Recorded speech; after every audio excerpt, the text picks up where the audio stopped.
Aqui conosco no estúdio o editor de política Guilherme Ibrahim. Guilherme, a gente esteve aí acompanhando a reportagem da Liz Leovarenga, que está lá em Betim, a Alice Brito, mas eu chamo a atenção para o fato da Alice Brito ter conversado com uma das lideranças ali daquele movimento, se intitula como uma liderança, talvez seja uma liderança de momento ali no local, mas pregando golpe, faixas de intervenção militar, e é isso que eu quero saber de você. Qualquer uma dessas manifestações tem respaldo na Constituição? Muito boa tarde. Boa tarde, Léo. A você, ao Roberto Melcaren, a Ju aqui que está na nossa mesa de operação e aos nossos ouvintes. Léo, acho que a gente precisa primeiro colocar as coisas nos devidos lugares, já que durante muito tempo no país a gente também viveu essa história de dizer que opiniões que tinham algum caráter, seja golpista ou que afrontavam a Constituição e a Carta Magna brasileira é muito extensa para dizer exatamente o que se pode ou não pode fazer, mas ao longo desse tempo a gente tratou isso como apenas, talvez, opiniões polêmicas ou coisas do gênero. Mas acho que a gente precisa recolocar as coisas nos devidos lugares. Toda e qualquer faixa daquela que estava colocada ali na reportagem da Alice Brito, quem não acompanhou pode entrar no youtube.com/otempo, em que pedem intervenção militar, não tem nenhum amparo legal. E quem diz isso não é o Guilherme Ibrahim, não é a Sempre Editora. Quem diz isso é o Supremo Tribunal Federal e, além do Supremo Tribunal Federal, todos os juristas minimamente sérios, amparados no respeito e no estudo da Constituição de maneira desapaixonada, para dizer o mínimo a respeito disso, e, para além disso, outras instituições que já se manifestaram reiteradamente sobre isso. Nomino, por exemplo, a Câmara dos Deputados, que em 2020 apresentou um relatório mostrando total e de maneira transparente como se tratar de intervenção militar, utilizando o várias vezes citado artigo 142 da Constituição, não guarda nenhuma relação com a possibilidade de que as Forças Armadas brasileiras, que são e serão até o dia que vigorar a Constituição brasileira, subordinadas ao poder civil. Elas não são uma instituição de poder moderador, elas não são uma instância de revisão de quaisquer ações tomadas pelo poder civil e democrático. Este sim, o que deve ser respeitado como o principal da política brasileira e da democracia brasileira. Portanto, Léo, todas as pessoas que estão utilizando desse argumento de fazer um pedido de intervenção militar, todas elas poderão responder, e vou nominar aqui, a Lei 14.197 de 1º de setembro de 2021. E no capítulo 2º, ela trata de crimes contra instituições democráticas. Para nominar, o artigo 359, infra L, diz: tentar com emprego de violência ou grave ameaça abolir o Estado Democrático de Direito, impedindo ou restringindo o exercício dos poderes constitucionais, pode gerar pena de reclusão de 4 a 8 anos, além de uma pena correspondente à violência empregada nessa ação. Para além disso, um golpe de Estado, no artigo seguinte, que é classificado como tentar depor por meio de violência ou grave ameaça a um governo legitimamente constituído, gera uma pena de reclusão de 4 a 12 anos, além de pena correspondente à violência. Por mais que o entrevistado da Alice Brito ontem e hoje tenha alguma convicção de que o resultado eleitoral para ele não é o que ele gostaria e que, portanto, não deva ser respeitado, quem diz que o resultado deve ser respeitado é a lei brasileira. E pouco importa se a posição dele é a de defesa de uma manutenção forçosa e com um golpe, se isso acontecer, do presidente Jair Bolsonaro, ou se a minha opinião, se é a opinião do Léo, se é a opinião do Roberto.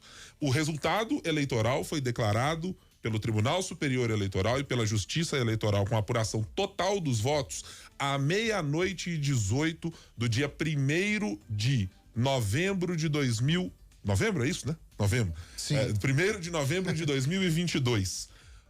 A totalização das urnas apontou uma diferença de 50,9 a 49,1, uma vitória do ex-presidente Luiz Inácio Lula da Silva. E pouco interessa se gostemos ou não gostemos da decisão, ou gostamos ou não gostamos do ex-presidente Lula, que futuramente será presidente a partir de 1º de janeiro. O que importa é respeitar a legislação e as regras democráticas que fazem com que esse país continue a ser uma democracia. Portanto, todas as vezes que as pessoas se arvoram nesse tipo de argumento, de dizer, olha, temos uma fraude eleitoral, ou eu não reconheço, pouco importa do ponto de vista legal se o cidadão reconhece ou não, mas é um dever legal de reconhecimento para que mantenhamos a democracia exatamente naquilo que é a sua essência, respeitar uma decisão da maioria, ainda que ela não seja, ou que eu não seja parte daquela maioria. Portanto, repito, Léo, e reitero, todos os argumentos que têm sido levados à frente e a gente tem trazido, porque faz isso num papel de imprensa, de trazer a opinião e a voz das pessoas. Mas a gente também precisa respeitar na mesma medida a Constituição e as decisões que são tomadas por uma maioria democrática desse país.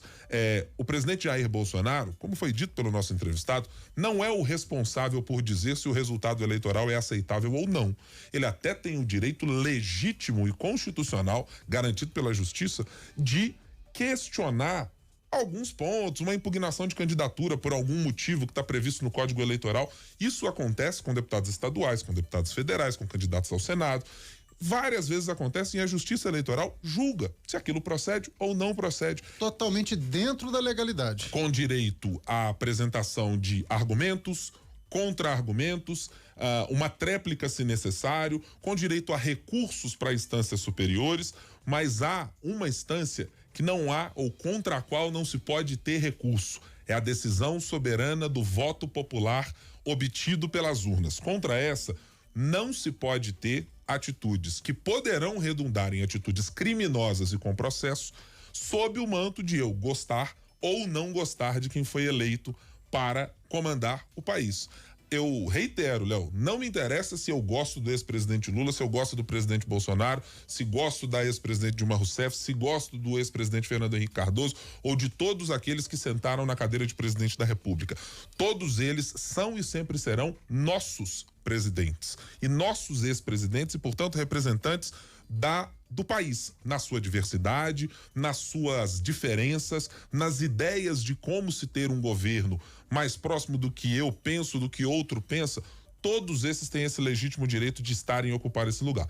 E a decisão não pode e nunca deverá passar por um arrepio da lei. Isso é a única coisa com a qual a gente não pode minimamente concordar de maneira alguma, ainda que respeite a decisão de que as pessoas se sintam contrariadas com o resultado ou tristes porque algo no qual elas acreditam não esteja representado naquele momento. Mas aí tem um lugar para isso acontecer, Léo, se chama oposição. E ela respeita os 4 anos necessários para o próximo mandato.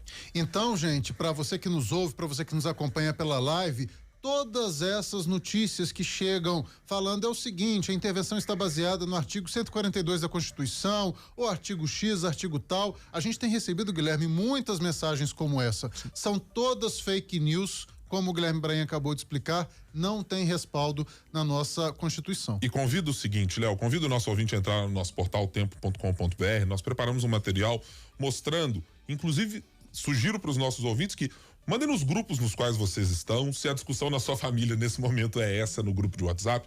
Nós colocamos, inclusive, as decisões. Elas estão lá. Decisão do Supremo Tribunal Federal numa liminar concedida em 2020 a respeito deste tema, numa consulta, se haveria a possibilidade de o artigo representar isso.